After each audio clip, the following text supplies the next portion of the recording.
When looking for the king of podcasts, you're at the wrong channel.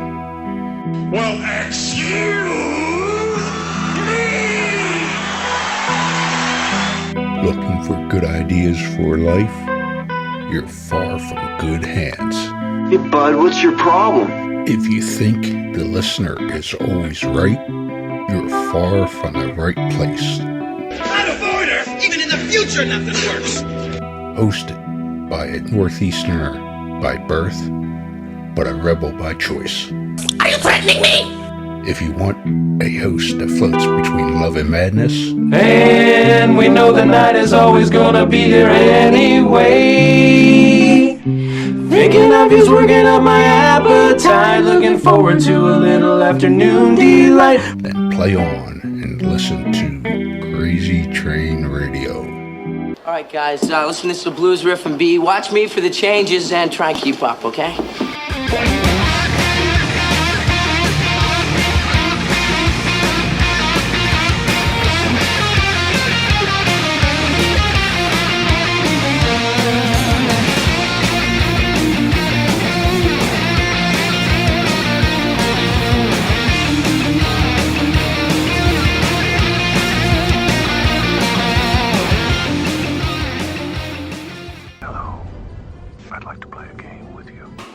Within the gaming world, there are your general gamers, but then there are those that enjoy the dark underbelly of gaming. If you're one of those that enjoy the dark underbelly of gaming, we certainly got the place to send you.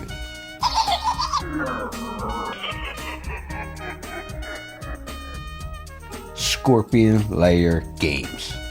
That's right, Scorpion Lair Games is the creators of the true crime hit Killers, the card game. Let's not forget they also have Killers Clothing Company, their profiler game, and things like the 5-Minute Murder channel on YouTube. And we certainly can't forget the new book that is certainly a hit, Beyond the Headliners, True Crimes, Myths, and Legends. Make sure you visit Jeff and the Scorpion Lair Games on Facebook and everywhere today.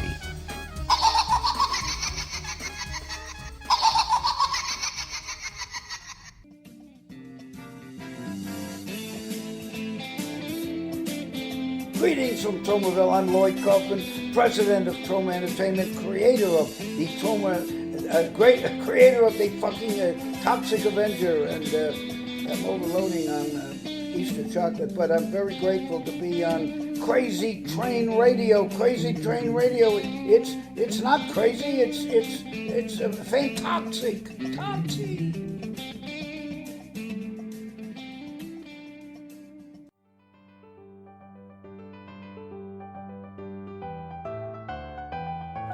Hey folks, before we get started, I just wanted to let you know that this episode specifically is being brought to you by our friends, Nerd Nest Collectibles. They help you level up your collection game. They are your ultimate destination for all things nerd enthusiasts and collectors. So visit them if you can at nerdnestcollectibles.com.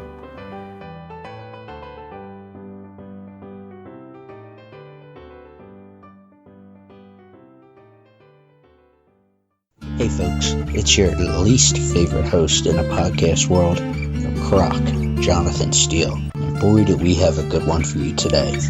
Alright, take two. So, ladies and gentlemen, boys and girls, children of all ages, as I take a sip of this beer. To alcohol, the cause of and solution to all of life's problems. This next guest is certainly no stranger to the entertainment business. But not only is he no stranger to the business, he has certainly been marching to the beat of his own drum for over 50 years, as he has had working relationships with both mainstream early on but also has been a champion of the independent scene, as he is the president of Troma Entertainment and co-founder. So let's go ahead and say hello to Mr. Lloyd Kaufman. Well, Jonathan, it's a pleasure. You're in my home. I don't invite too many people in my home into my home. It's very private, but Yes. Luckily there's no tape recordings here, so I'm sure I can speak freely. So, Yeah, well, no, we won't let anybody record this conversation. Don't record whatever you're doing. Yeah, we can't tell those secrets. So. No. You know, and I'll bounce all over the place, but it was funny. I was doing some reading, trying to learn from the internet, because we know everything is 100% Yes, true. it's all correct. Absolutely correct, especially my Wikipedia and IMDb. Very correct. Oh, absolutely. No, but, you know, I it's was... totally wrong, I think. Much too flattering. Yeah, I was curious to know, though, which I found interesting, because obviously the entertainment career, I looked through things and all that fun shit. Well, thank you. At least looking for Troma. Yeah. At least you've never heard of Troma. Yes. It's very unique. Nobody's heard of it. Well, I'll tell you about the only watch people party. who's heard of me are people who want something, the people from up in the establishment. I got no juice. Yeah. But if anybody wants to move up at Troma, they can become an enterprise observer for a while. And most of the people who are producing and directing right now for us are former observers or fans, really. Yeah. Except for me. I stay here. James Gunn flies away. All the others fly away. Trey Parker and... Trey Matt Parker. Stone. Where's he now when I need him? Yeah. Anyway, no, he's great. Yeah. They're all great people. But I stay in Neverland and make movies that nobody watches. Well, it was funny, because going into the entertainment field, but yet you went to Yale University and you studied, what was it, Chinese? Chinese studies. Yeah, so where did the Chinese studies go into? Where was that interest from? Well, I'm almost 80 years old. When I was a child, it was the bougie thing to do. You learned French 5 years old at home with the governors. You traveled to Europe in the summers as a kid by yourself, with some kind of supervision, but not parental.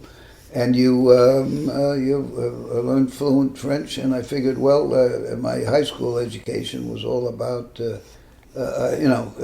Europe and the United States of America, so why don't I try to learn liberal education and learn about China? And I spent a year in Chad in the Central Africa. So, For the Peace Corps, right? Yeah, well, I was a pathfinder for the Peace Corps. The Peace Corps hadn't come in yet. I was hired by I worked for the Republic of Chad as a teacher. I think I got about $50 a month for that. And then when I got there, the ambassador of the American ambassador put me in touch with somebody, and the Peace Corps needed someone on location in Chad, in Pala, P-A-L-A, Chad, and I was that guy. And they gave me $50 a month to write reports and diseases, problems, whatever. I went there with absolutely no experience and did everything wrong, but I had a great year. And meanwhile, the Peace Corps, with all the preparations and everything, got probably because it came in with some kind of condescending. Instead of reading Levi Strauss, they probably read some kind of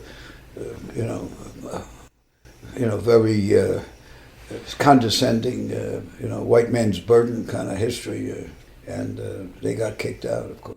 Pretty fast too. It was amazing. If I remember correctly, I should know this as a history major myself. Oh yeah, what kind of history? I was a U.S. history guy, presidential and all. Oh, no kidding. Because we're in a good time now. We got the repeats of all the stuff that went on from World War I on with the people being deported and the threats to First Amendment and the police strike in Boston and the Oliver Wendell Holmes bravely identifying the First Amendment for what it should be and all that kind of stuff. Yeah, I won't say that Nixon is probably feeling like an angel compared to some of the stuff we got going on now. But they were pretty bad, both of them. I mean, they all were bad. Yeah, everybody's got there, but it's been... My grandmother saw this coming when I was, when I was early as I can remember. And she gave me, Grammy Kaufman gave me lots of books to read, socialist books. So I believe in that stuff now. Yeah. More than ever. And she predicted everything. except she didn't predict that the cratering from within of the sandcastle known as the United States of America would happen so quickly that the aristocracy of America would give way out of greed and obesity to other more potent forces like China. And, I was thinking of... China! I majored in Chinese studies. They stink. But they're going to be... I wouldn't want to come up against them. I think Trump's making a little boo-boo. Yeah. I was thinking of, what's his name? Herbert... Hoover. Yeah, who, like, from the economy standpoint, in the, 28, 29, leading into the he was Great Depression. In 1924, he was put into that special agents thing, and then he moved his... made a name for himself by beating up black people. And, I'm thinking of that again, like, on the economic standpoint, it's like, this ain't going to be good. Oh, well, Hoover, the president, was a big deal. He loved tariffs, so sure. Yeah, it was... But so did J. Edgar Hoover. They all did. Yep. Well, what's the old saying? History tends to repeat itself? Yeah, that's a good point. I think it does, and people need to look back now on what investments were good during the Depression. Maybe now people need to look out, we, in fact, the United States are now consumers, and the innovation, thanks to Trump, is going to be... We're going to be investing in Europe instead of, or Vietnam or other places, rather than they investing with us. Yeah. All we do is consume. We don't create. Well, speaking of consuming, I do want to mention TromaNow.com. Yeah, First month free. Month free, $4.99 a month afterwards. Did you say Troma what? Troma Now, I believe it was. TromaNow.com. Safely and securely, you can see maybe 1,000 different movies. Yeah, if we're going to consume, why not consume movies and entertainment? Look, if you want to sort of duck under the wave, it was a great way to spend Easter. We got a lot of new subscribers at Easter. Right on. Now, I heard you mention in a previous interview I was listening to. In fact, speaking of Easter, there are movies on Troma Now that probably are much like it was for our Lord being up on that cross.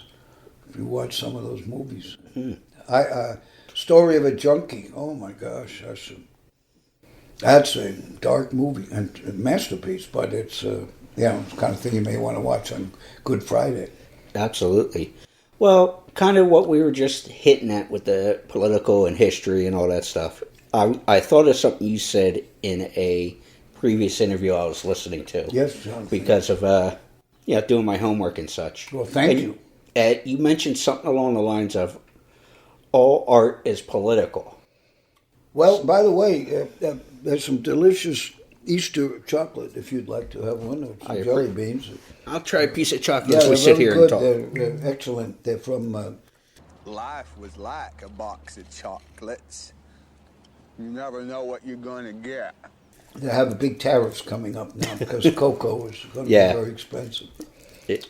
Anyway, you were saying something about me. You mentioned in that previous conversation I was listening to about all art is political. But with that being said, too, I always found it interesting with some of the Troma movies that you always touched on, especially nowadays, things that might not be the most PC, like you've talked about shooting stuff and abortions, and there was different sensitive topics people would look at that you would touch on in your movies.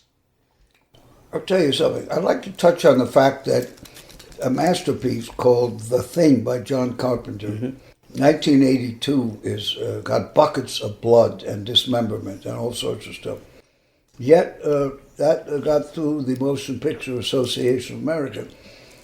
But the original Toxic Avenger had 20 minutes lopped off, and there's no question that, and that came 2 years later. So I'll give you a sense of what Troma has been up against for 50 years. It's like every American industry. The movie industry is as close to a monopoly as you can get, and unfortunately, the internet, the guardrails like net neutrality do not exist. So you've got the big guys pretty much colonizing the internet, and it's not. It's about 15 years ago we started Troma Now because Amazon and those they fuck they screw the little guy and give him nothing. And, we're subsidizing like we did in the theaters for years.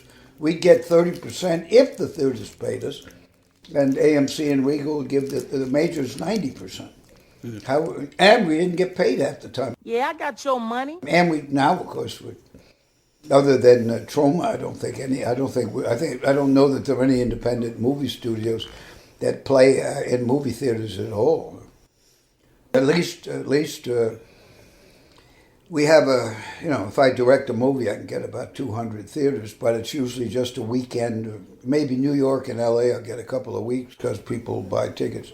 They have holdovers, but in the rest of the country, even no matter how well the movie does, they don't hold it over. So I play Willie Loman. I run around like Willie Loman in Death of a Salesman around the country, one night stands. But I don't have any nylons to bring with me. Can't afford them. Yeah. I have to carry Troma merchandise, which is very good and always sells out. Which you can check out Troma Now and all the websites for Troma, social media. Grab the merchandise. That's a big deal. What is this place? What is it that you do here? Merchandising. Merchandising? What's that? Merchandising. Come, I'll show you. Open up this door.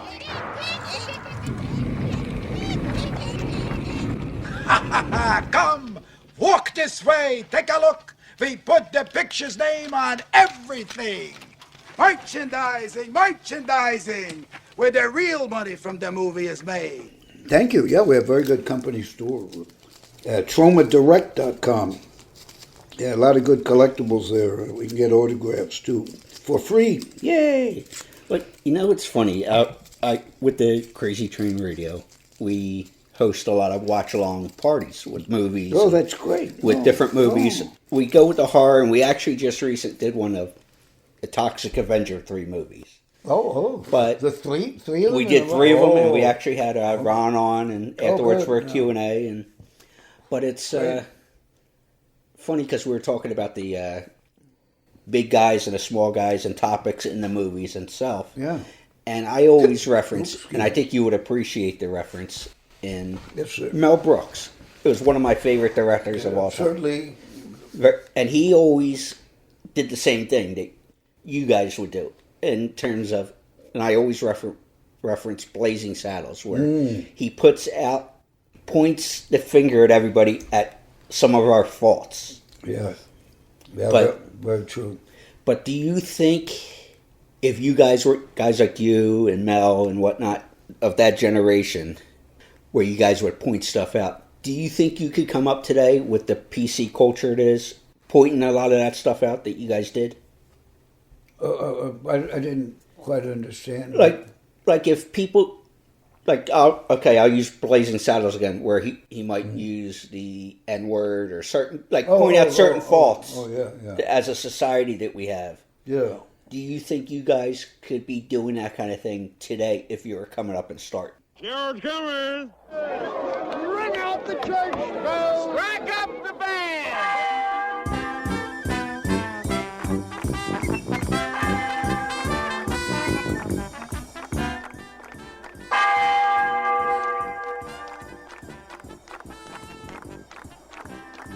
Hey! The sheriff is on this! What are you saying? The sheriff is near! No, got a blaming thing blowing! The sheriff is on this!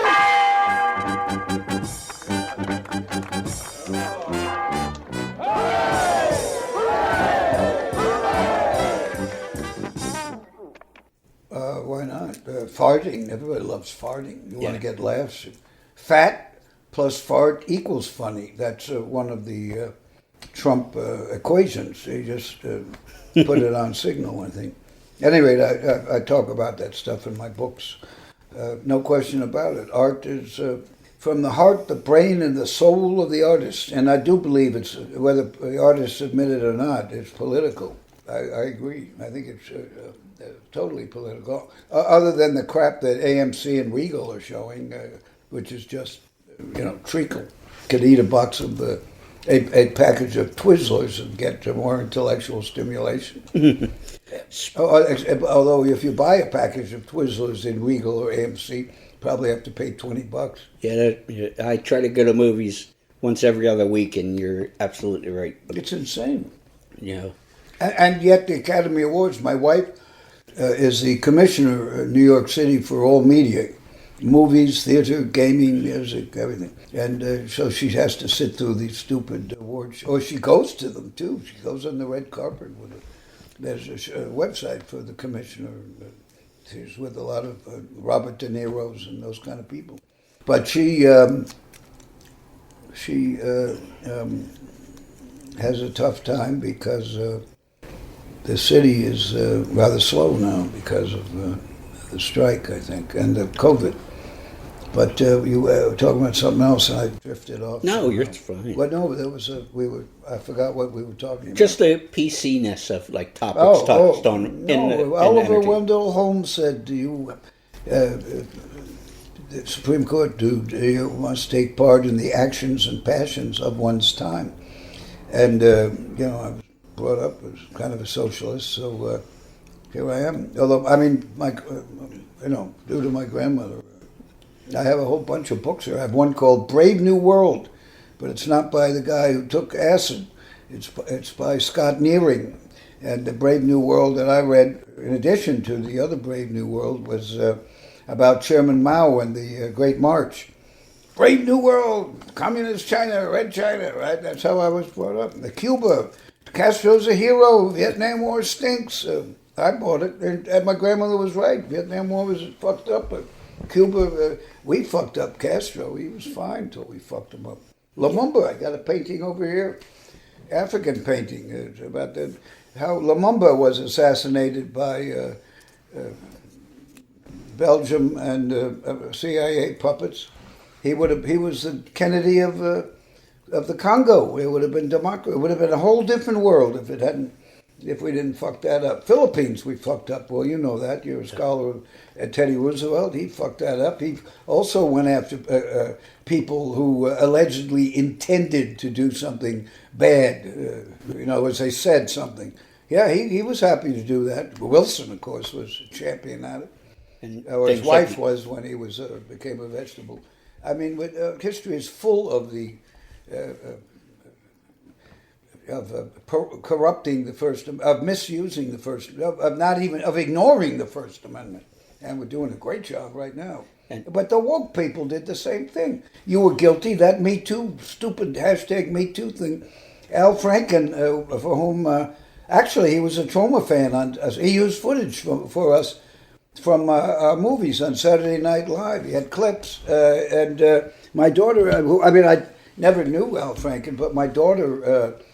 Worked for him in Washington when he was senator, and there were 24 other young women who worked with Franken, all of whom signed a letter saying, "Hey, the guy's a great guy. This is fucked up." Meanwhile, he quit for some stupid a Democrat senator too. Yeah. Nerve. She shouldn't show her face. She never even got elected. She got in because Hillary quit. Boy, did Hillary do damage! Oh my God. She really fucked things up. Or if we want to go with things like you're saying, different parts of history and all, like the CIA early on with things called MK Ultra and things like that. So well, Oliver Stone just testified. He started with Troma. He grew up with them. Yeah, hold on. One second. Hold on. I want to see if there's any more of that delicious chocolate here. Ooh, suck on my chocolate salted balls. Stick them in your mouth and suck them.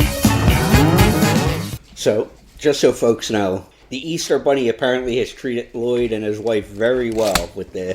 Well, we also had another party after that family chaos. My sister, who was born on 4/20, which was yesterday, which also is Hitler's birthday, which also is the history of Columbine shooting, and one day before the first announcement of please help yourself, of Thank you, sir. of lysergic acid in 2019, and I know this for a fact because Andrew Miller, my assistant, he has an encyclopedic knowledge of everything, and he told me that. Wow. But, yeah. Well, Oliver Stone, though, he just testified in front of Congress about the so-called Kennedy papers that were just released, and apparently it's all redacted. He says that a lot of stuff that Oliver Stone, knows is fact is omitted and redacted, and he was he's very articulate. He's a lunatic, but we grew up together. He's a pretty tough guy, kind of a crazy guy, but one of our American treasures, great directors. You met him in second grade, but ended up going to school at Yale with him later on. Yeah, he was at Yale, and we stayed close. He was on Sugar Cookie. I got him into making movies. He was writing a shit novel. And his novel did get published after he made an Oscar or two. And it was in I went to do a book signing for one of my books. And, we have to beg to get into book soup in Los Angeles, wherever, Beverly Hills. And when I was doing it, there's Oliver's book that he wrote back in the 60s. There it is in the window at Book Soup. It was unreadable. So, where did the idea for Troma begin with you and Michael? I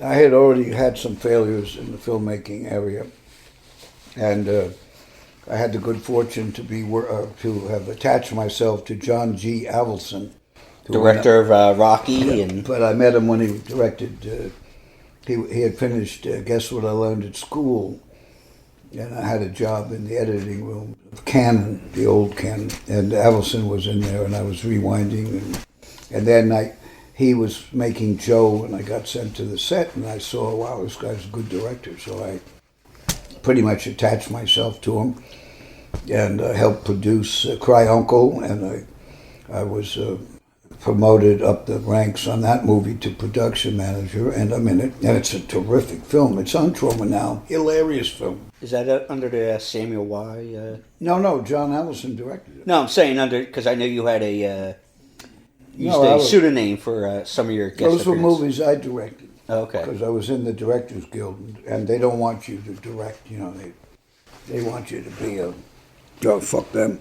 Yeah. Anyway, I had to quit the Directors Guild because they kept accusing me of directing. Those bastards. So I quit. Shame. Shame.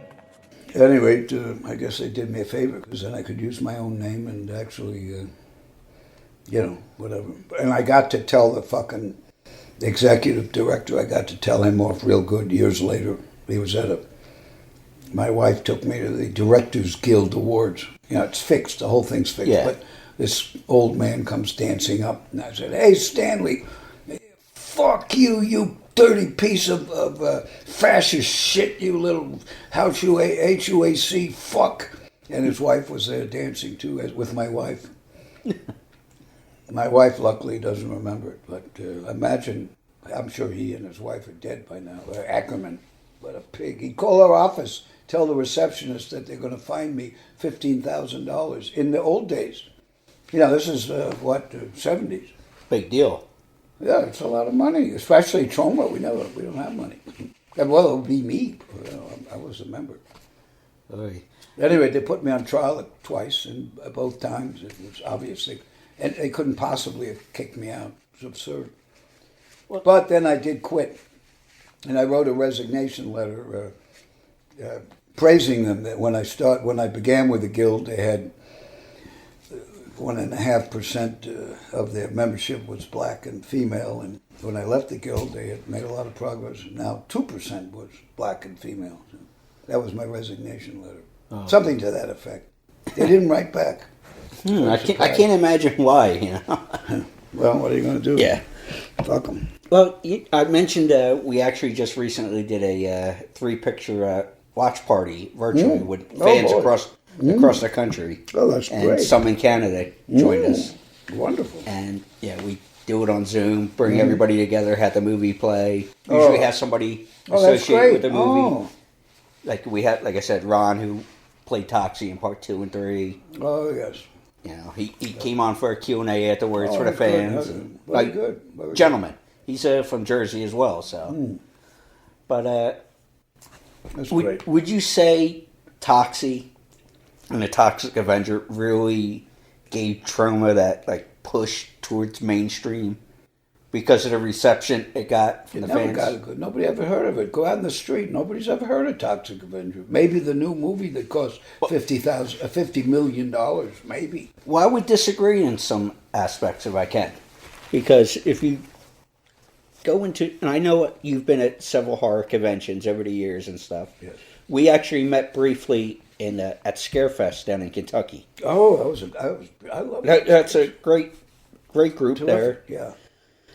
But anyway, the horror fans really seem, as soon as you say Toxie or Toxic Avenger, like it's got a niche audience, I would say. That sounds good, yeah. But people know in the genre.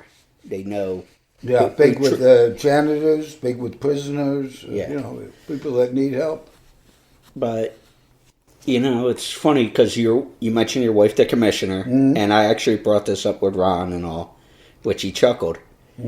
So I want to hear your version of the story. So you go to make part 2. You do all the filming, you got everything together, and you go to put things together in the post-production area, and you realize you have 4 hours of content, and you start kind of freaking out the way I read it. What? But the commissioner said, "Hey, Lloyd, why don't you just make 2 movies out of it?" So what actually happened there? Maybe that. I mean, I Does that sound? I don't often. I unfortunately do not listen to my wife enough. Hence, we had consecutive parties here. Our home got trashed yesterday. We had to, as I agreed to have the second party here and not consult with my wife. She's usually correct, but I don't remember any of this. I mean, I wouldn't be surprised. She's very smart, and she did come up with the title of the third Toxic Avenger, The Last Temptation of Toxie. But honestly, the fourth Toxic Avenger, Citizen Toxie, is the best one. And nobody even knows about it. I mean, really nobody knows about it. Why would you say number 4 is the best when you're talking Toxic Avenger? It's the most, I think the most romantic and the most original. It combines the Wizard of Oz with a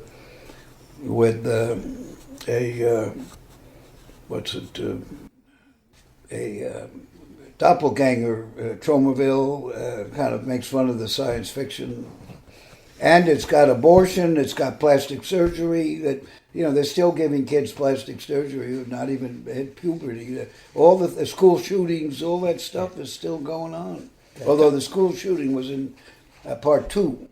But part 4 had, I think, the most interesting issues, including the Texas tradition of dragging black people behind pickup trucks until their skin has been filed off of them by cement as they're being dragged behind. Stones and everything else. Yeah. Well, and the Citizen Toxie was pretty intense. It kind of stops the comedy in the movie, but I think people should see that. People and that's should what remember it. It should be memorialized for the great American history.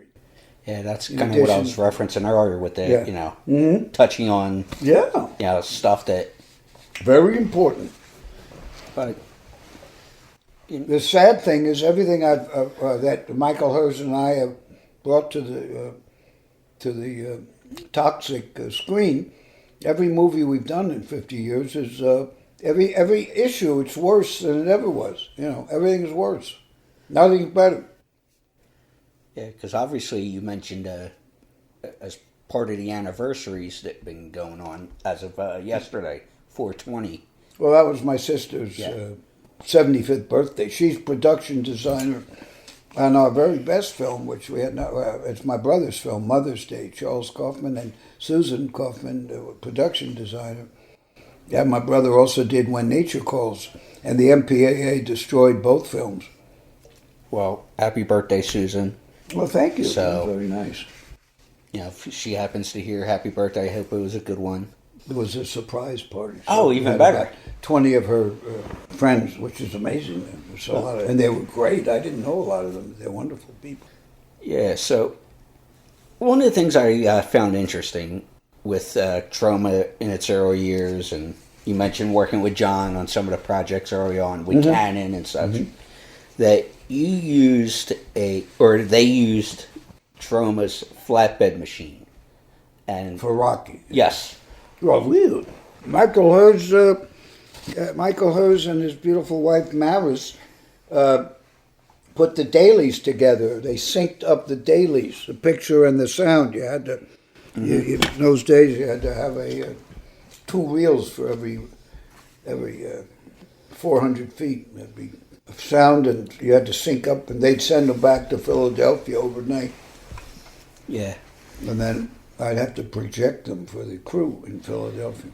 And, you know, it's interesting with that because I obviously grew up in South Philly and all that fun stuff. Well, it was but it was a moviola. It wasn't any flatbed. It was a moviola. We were still working with moviola, which is a dual system.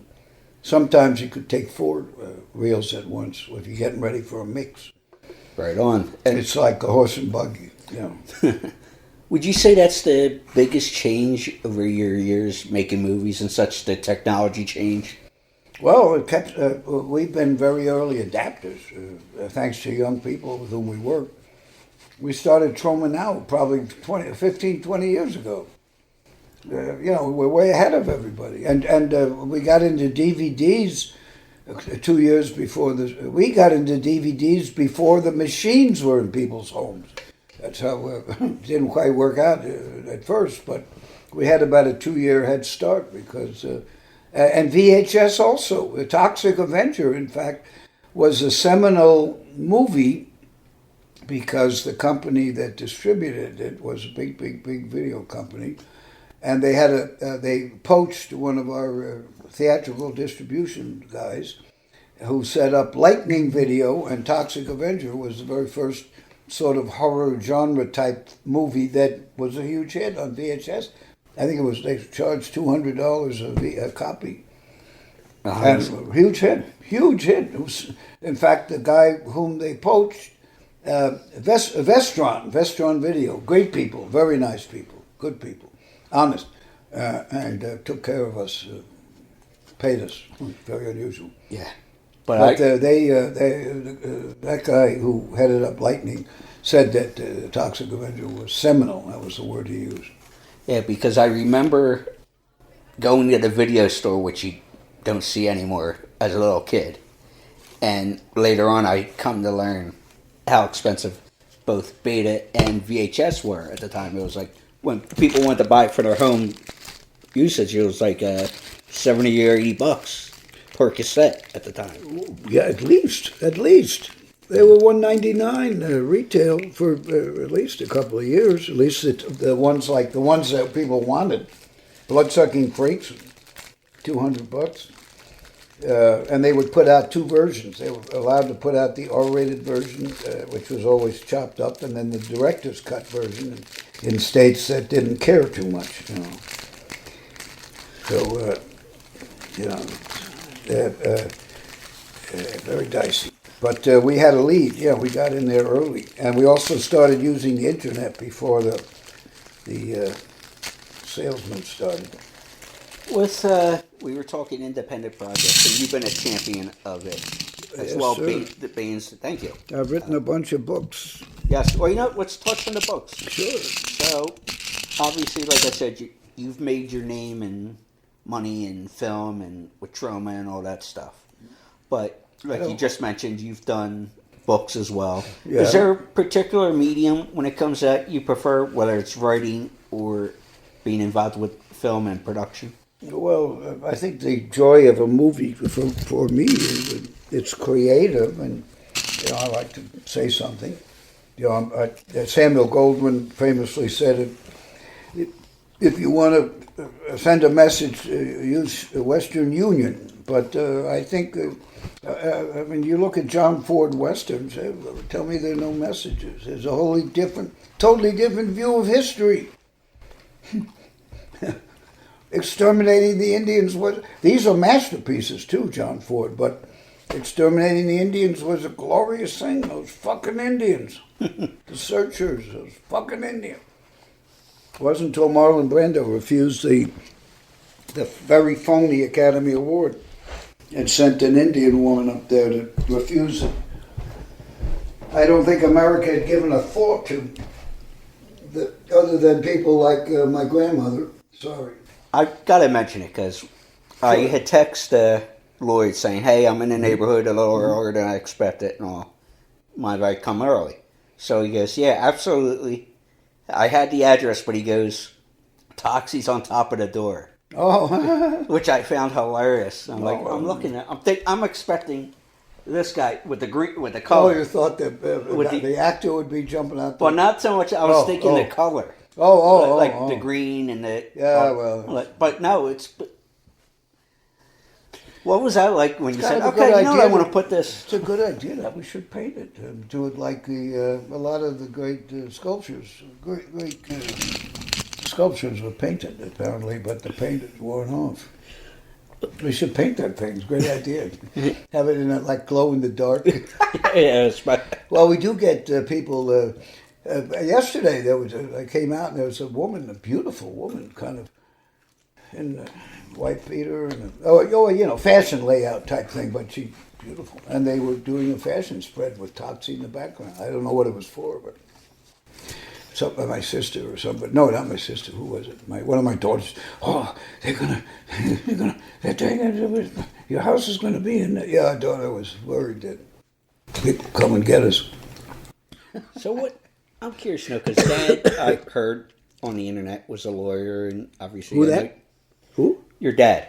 Yeah, he was a lawyer. And, obviously you have kids and nice grandkids guy, and all that stuff.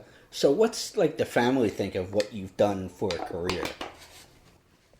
Especially with Dad having a traditional job, per se. Well, he didn't really. He was a Jewish, and had tried, when it got out of Harvard, he couldn't get into one of these big firms that are now kowtowing to Donald Trump. That's the thanks that we get. Well, they're all kowtowing. They're all agreeing to do what he wants, except for maybe Kamala's husband's law firm. No, they agreed. Yeah. It's just Kamala's husband, the rich billion-dollar lawyer, he said, no, I'm not going to sign this, even though the partners are going to kowtow to Trump. I'm not. I'm Mr. Kamala, and I'm not signing that. But come on, still pretty convenient. He gets to be a hero, and he can, his firm will not be damaged by the dictator. Yeah, that's a whole nother. By the King Trump. Well, in any event, we got a big problem there, don't we? And that's why we brought a whole bunch of people, plus fans came in. One guy came from Seattle to join us in Philadelphia for the big #HandsOff protest. That's 15,000 people there. For people who weren't aware of this particular protest, because there's been a lot of protests going on recently for many obvious reasons. This was the largest. What were you focusing on? It was the largest national protest in the history of our racist country, and mainly old people, but it was national. It was all over the place. It wasn't like Montana, Bernie and the bourgeois woman. Bullshit. Do you think your message as a group has been heard with these protests? Not in the slightest. Nobody knows us. They know. They do know some very good series on Netflix that are terrific, and they also deal with some of that stuff is terrific, and it does deal with the studio is great with Seth Rogen. I think he's a bit of a yes man, but what the hell? It's a wonderful satire about the A-list Hollywood, the studio, and then there's another one that's very good called The Residence, which is satire and makes fun of the protocol at the White House. And it's terrific. It's like a whodunit, Agatha Christie kind of thing with great characters. Yeah, good stuff, I must say. And they do deal with political issues. But, you know, like George Clooney, they deal with issues that maybe 10 years ago were interesting. You know, give up, what is it? Smoking, what's his big thing? Well, he's got something on Broadway now, too, about... Yeah. Dave, about, what is it, newspapers or something. Edward R. Murrow, yeah, something. Good Night and Good Cluck. Yeah, I saw something on CBS about that show. Yeah, well, of course. I'm sure it's great, but again, it was yesterday's hash. You know, nobody's going to be. It's not terribly exciting. Well, entertainment-wise, what do you enjoy? Obviously, you've been involved, you know, as a producer, director, actor, all the fun stuff. If you and the wife are going to sit down and are you guys a movie people or TV, theater here in New York? We don't go to too many movies because my wife is very busy as commissioner. She has a lot of red carpet things, and I travel to quite a number of film festivals. You know, I get invited to a fair number of these things. In fact, I'm going to just this weekend. I'll be going to Englewood, Ohio. I mean, come on, it's glamorous. Who needs a red carpet? Go to there. Yeah. And at any rate, I'll be there this weekend, the next weekend I'm somewhere else and so forth. So, you know, we move around. We don't go to a lot of theaters. Also, the stuff, we did go to see Preston Sturgis and a Lubitsch, Ernst Lubitsch at the Netflix theater. It's called the Paris. And it was very good. You're looking at the Nevada... I was going to make a plug for it because as I finish it, it's as soon as I came in, Lloyd had offered, would you like something to drink? Gave me a beer, the whole bit. And they're not a paid sponsor, but I got to say, hey, why not? I do got to say it's called Crisp Little Thing out of Nevada, Sierra Nevada. It's a lager, easy drinking lager. It was good. Independent beer, independent movies. How about Reese's Pieces? Although they're not independent. Oh, well, We're having some Reese's Pieces. We had some good Swiss chocolate just now. I had a Monster. That's a brand. Absolutely. Excuse me. So what would you say the biggest difference is for you with the business? Is it more difficult now, would you say, to get money? No, you don't need money. You need good writing and reasonably competent directing, which I wouldn't know about. But I think the key difference is the industry. It's impossible to make money unless you are incredibly gifted. And I believe talent will out. James Gunn's there to prove it. He came up the ranks at Troma and ended up as the #1 director in Hollywood. Yeah, what's his name? Eli Roth is doing well. I mean, yeah, Eli Roth's doing well. Yeah. A lot of these people. Trey Parker, my God. Nobody would go near Cannibal the Musical except for us. And you turned them down the first time, right? Well, we told them go. No, I wanted the movie. It's hilarious. We saw it. It wasn't finished, but what I saw was hilarious, as did my wife. We were laughing. We fell out of bed. We watched it at night on VHS. The problem was... Michael Hurst told them, look, we don't have any money. Go to the people who have a lot of money. It's terrific. And get money. Then they went, we were the first stop on the train, and they went to everybody else. Nobody got it. And we ended up with a movie. And they've been nice enough to let us keep distributing. They don't have to. I'm sure if they asked us to stop, we'd stop. Well, speaking of distributing, TromaNow.com. First month free, $4.99 a month after. If you want to check out. Well, it's Troma Now app. The app is free. It's not. It's Troma.com.now. I don't know what it is, but it's. We'll have links to it. App. The app is free. That'd be nice. Thank you.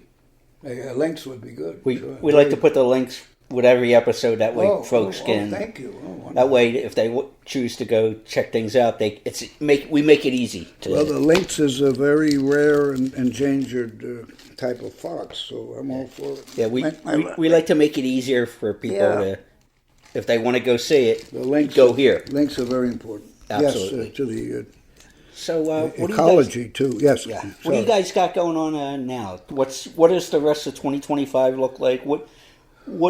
Where's your vision at as we sit? The movie I'm editing, we are editing. I'm only a player in it, is based on Dostoevsky's Crime and Punishment, and it's my interpretation of how young people might be feeling today. We live in a bifurcated, everything's black and white. You know, if you're either with me or against me, and if you're against me, we're gonna get you. You know, it's a nonsensical age. But don't ever take sides with anyone against the family. So that's we're editing, and then we have the reimagining of Poultry Guy's Night of the Chicken Dead coming up, Jonathan.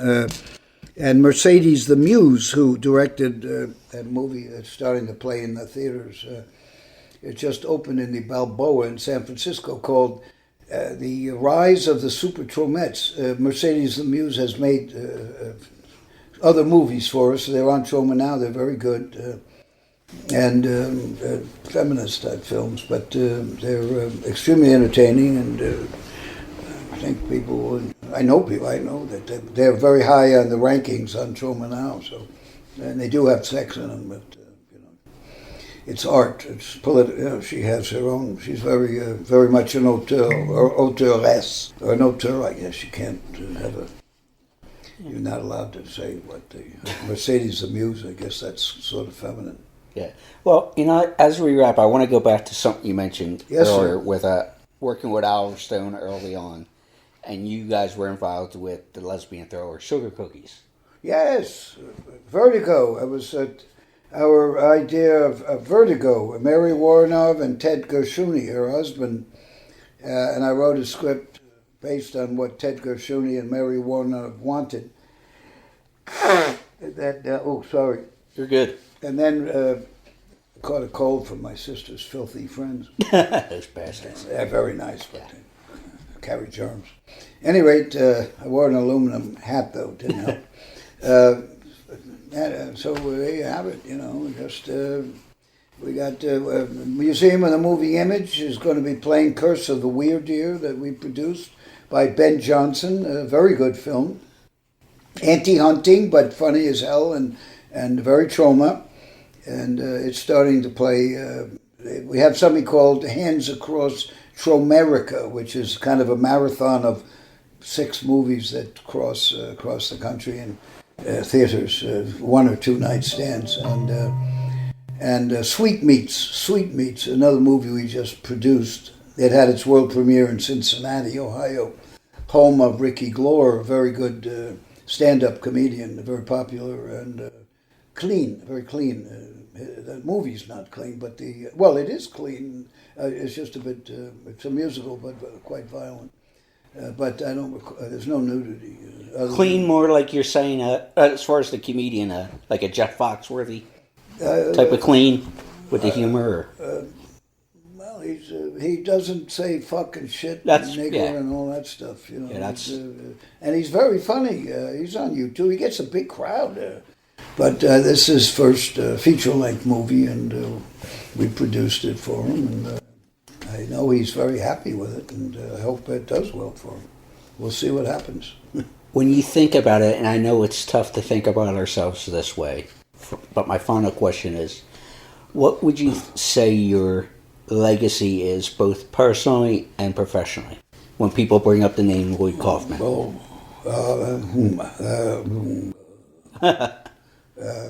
I think my gravestone will say, so what?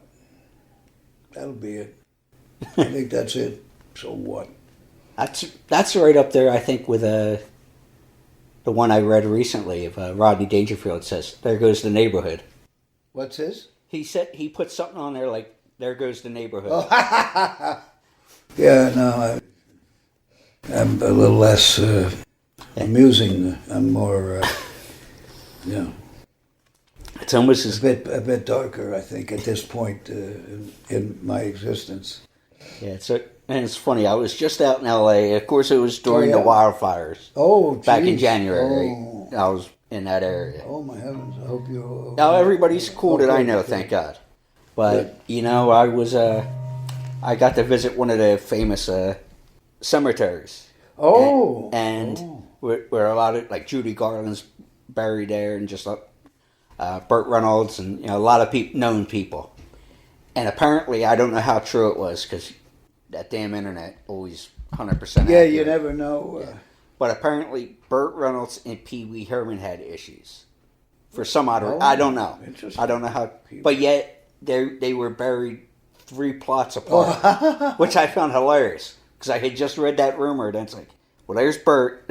I know you are, but what am I? Which is, they sell a map of all the celebrities in that graveyard. Oh, yeah? Oh. Yeah, for like $6, so you can do a tour. Oh, very cool. You go visit.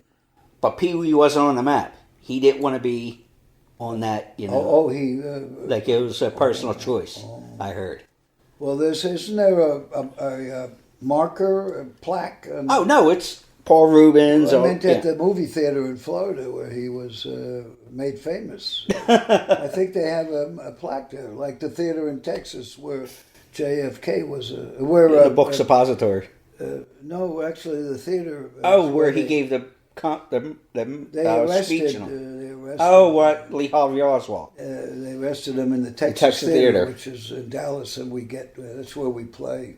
Yeah, no, Kennedy, JFK theater. Was my specialty with my education. So, well, what do you say? Good president? Vietnam War, good thing. Here's the thing that many people don't realize, and I don't mind saying this to you because it's out there. If you actually do the reading, I would say JFK was the last of good presidents. Oh, good. The thing is, the 2 things that stand out for me,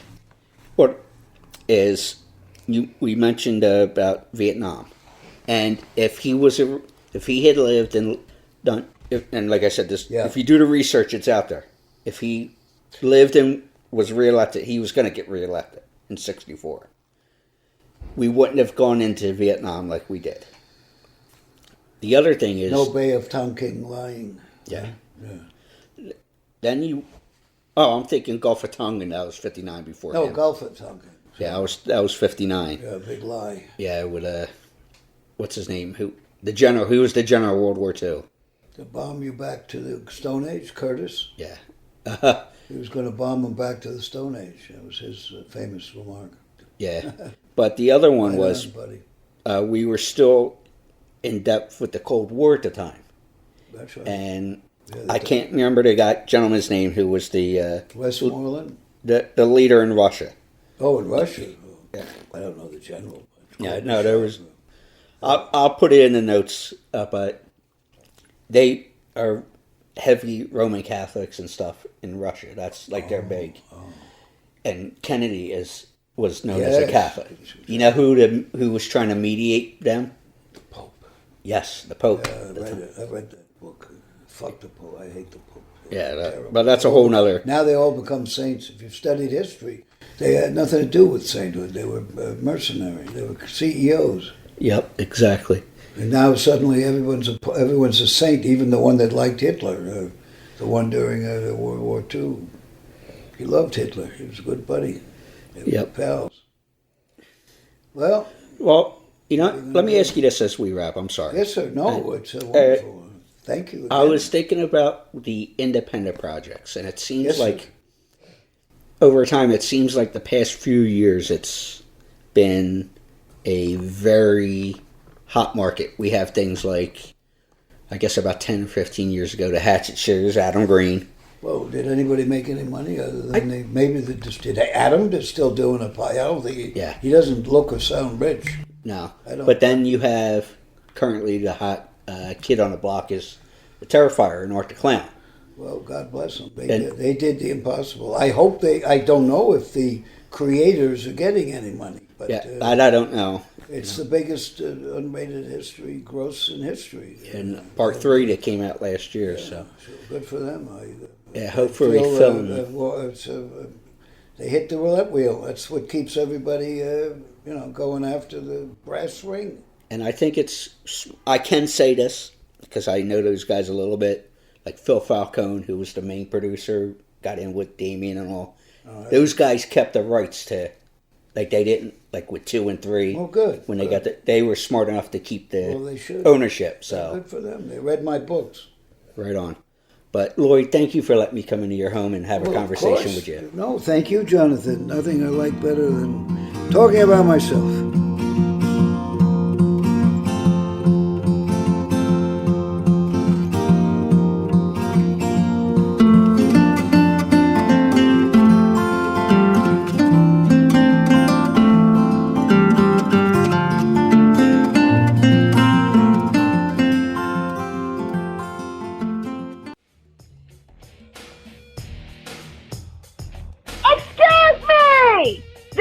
Vicky Guerrero, and you're listening to Crazy Train Radio.